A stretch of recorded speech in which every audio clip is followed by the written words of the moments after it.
Nananatili sa 50 hanggang 60 pesos kada kilo ang presyo ng bigas sa Lipas City Public Market. Samantala ang presyo nito sa merkado posibleng bumaba sa susunod na buwan ayon sa Sinag. Para sa detalye, makakasama natin live si Denise Abante. Denise?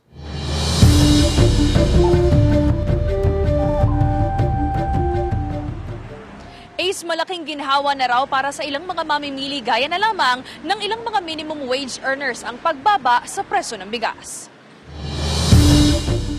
Presyo at kalidad. Yan daw ang dalawa sa mga pinagbabasehang uri ng bigas na bibilhin ni Mang Lito. Ang 500 pisong kita kasi niya kada araw bilang magtataba sa isang kawayanan sa Barangay Bulbok, Lipas City, pilit niya lamang pinagkakasya para sa 5 anak at mga apo. Malaking bagay na raw para kay Mang Lito na nagkaroon ng pagbaba sa presyo ng bigas. Kaya kahit mainit, sinuyod niya ang ilang pwesto ng bigasan sa Barangay Bulbok at Barangay Quezon para makahanap ng mas mura pang bigas. Maganda naman at nakaka-minus ng kaunti. Sa mga gastos, yung magagastos pa sa iba, malaki mura din eh. Dati minsan 2 kilo, minsan pagkakaunti ang kinikita, 1 kilo lang.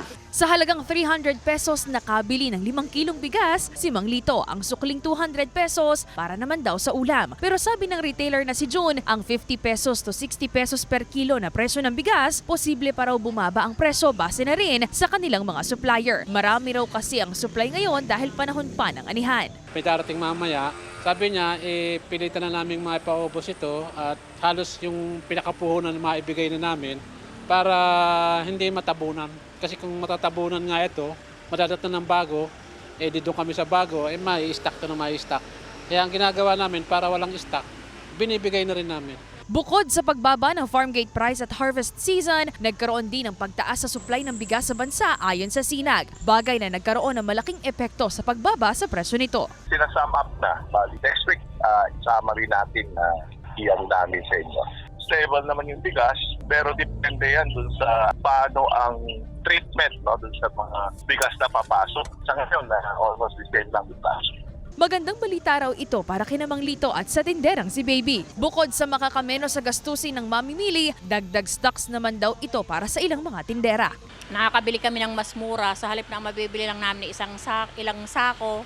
Madadagdagan pa yung aming bigas pagka medyo mababa. Tapos natutuwa din naman ako at gawa yung mga mamimili natin, yung mga mamamayan na gustong makabili ng mas mababa, makakabili sila. Sana naman tuloy-tuloy ng pagbaba.